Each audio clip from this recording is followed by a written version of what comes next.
In the enchanting realm of coastal Kenya, beneath the sun-kissed waves, a vibrant tapestry of life unfolds, a realm where sea life flourishes in harmony with the rhythms of the tides.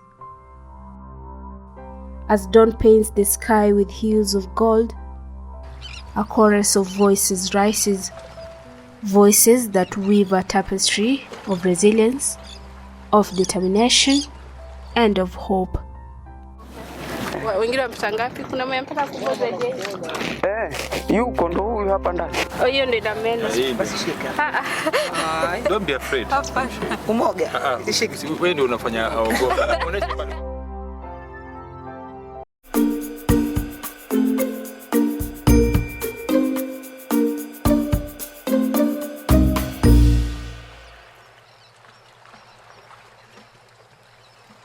With every advancing tide, a symphony of transformation unfolds, compelling us to protect the fragile equilibrium that nurtures our coastal biodiversity.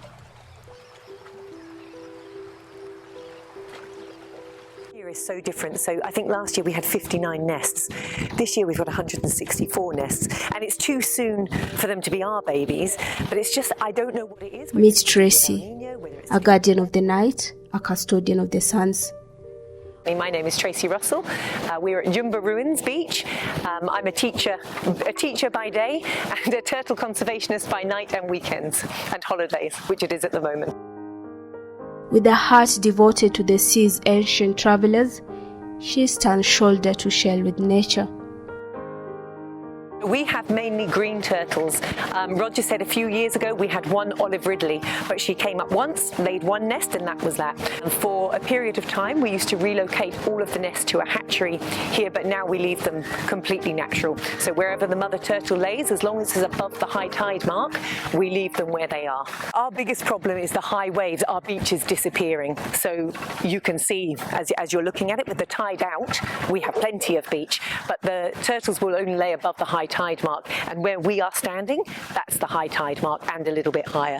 So they only have this tiny strip of beach left really to hatch to nest in. And there are so many parts of the coastline now that have developments and have hotels on them, so the turtles' nesting space is getting slimmer and slimmer and slimmer. There's less and less space for them to nest.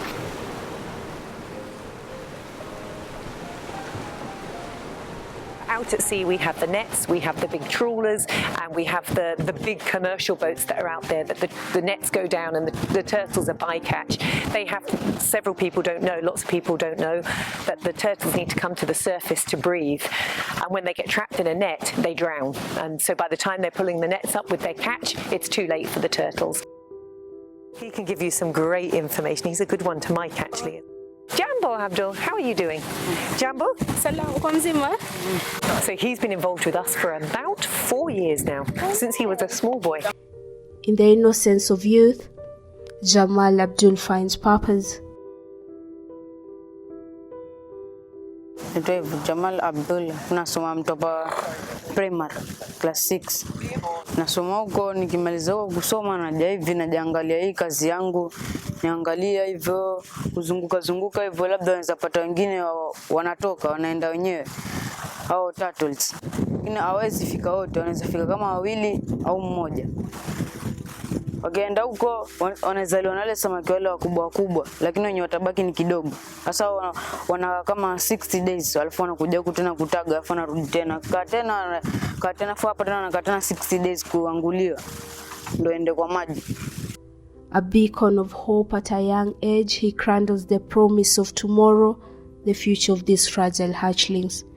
Nataka nikimaliza shule nikae na hii kazi ya kuangalia wanyama, kulinda, kwa kama upatia maji, wengine wale wajua kuwapatia maji utawapatia, na wale ambao wanapatia chakula utawapatia, na wengine ambao na maji pia tazidi kuangalia vizuri. With unwavering dedication, he tends to their safe passage, guiding them from sand to sea. Maintaining a healthy, natural marine environment is critical to sustain livelihoods, to sustain our heritage, our culture. It is also important and critical in sustaining biodiversity. looking at sea turtles. We have so many species. Like at this time, if you go into the marine environment in Kenya, you find that the humpback whales have come all the way from the South Pole into our waters. And there are conditions that, natural conditions that attract these animals to come all this way, and after some time they'll go back. So if we tamper with those conditions, the natural conditions, which means even these migrations we are witnessing at the moment, they will disappear. You know, we also try and educate the fishermen about not catching the small fish and allowing the small fish to breed, so they can get to a breeding size before they pull them out of the water. And the same with the shrimps and the crabs and all of this, because the reef is being ripped. You know, it's ripped dry. There's nothing left. And they wanted to make this a marine park from just down that side to all the way up there. And Roger fought it and said, what do our fishermen do? Yeah. How do they feed their families? If they can't be here and fish, what can they do? So we do try to, Roger's got an amazing relationship with he speaks fluent Swahili. He's Kenyan himself. Yeah. And he was born here, raised here, he's lived his whole life here. So he's got an amazing relationship with the fishermen, with the local people. He converses, he educates, he supports, he financially supports where he can. So I think he's single-handedly changed the face. He is the face of Jumba for sure.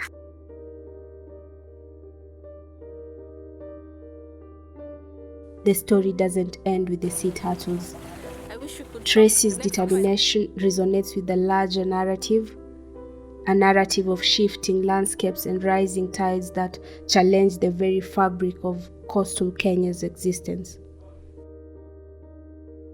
The government needs to come with a good policy that will ensure that future developments in these areas does not take place along the shoreline, very close to the waters, so that you allow that natural environment to adapt to the ongoing changes that are going on.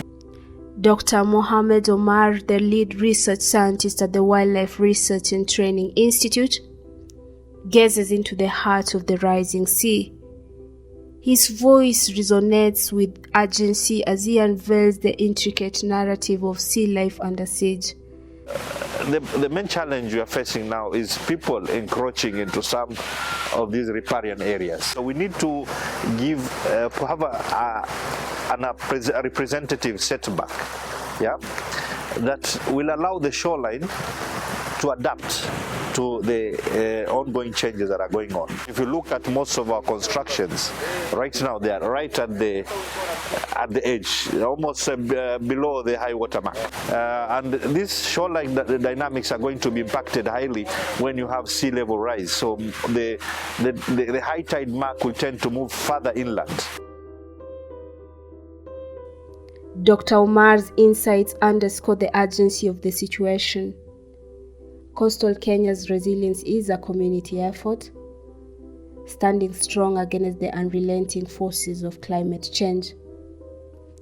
From the sea turtle's delicate odyssey to the tireless guardianship of mangroves and wetlands by figures like Kene, Kiplagat, the story unfolds in intricate layers.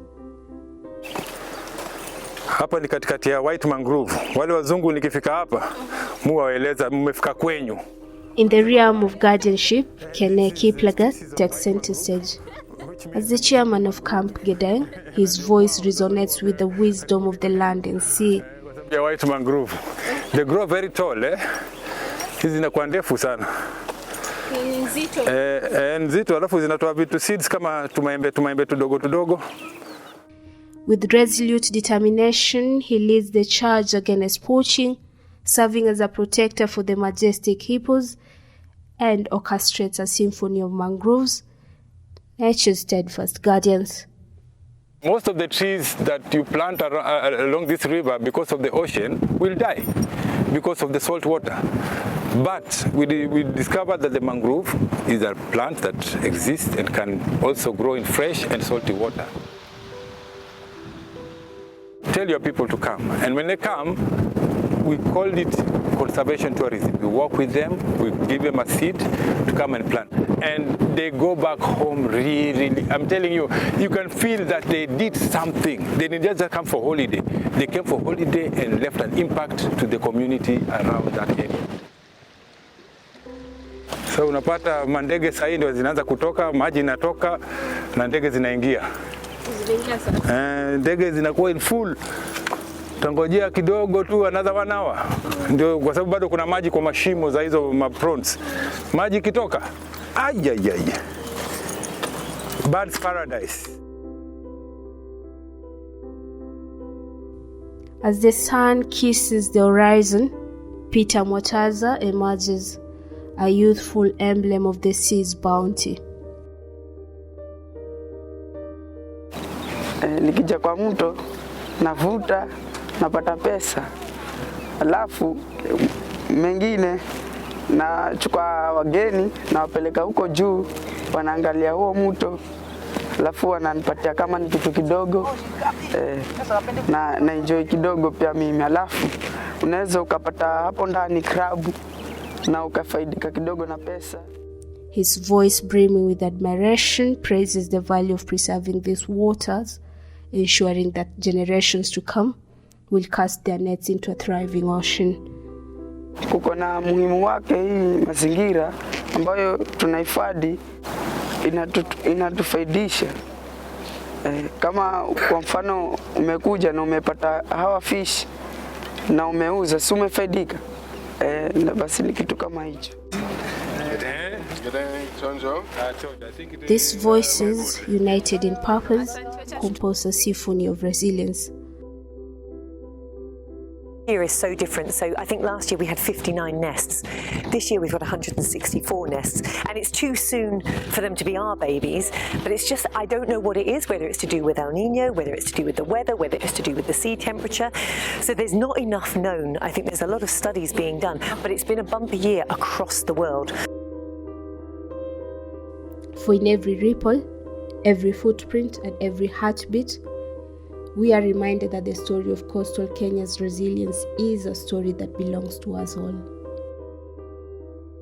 As human beings, we're also part of biodiversity. We don't hold some completely alien position in the natural world. So when we talk about animals, it's not us and them. Without them, we won't be us. So it's important that we remember where we are in all of this, so that we're not looking at this as a private exclusive club, and we're not looking at human beings as being a separate species living on planet Earth with other things that don't affect us. Once we recognize and accept that we are A, all in this together, and B, that we are part of biodiversity, I think that our attitude starts to change, and change on the fact we recognize our humility in God's greater creation.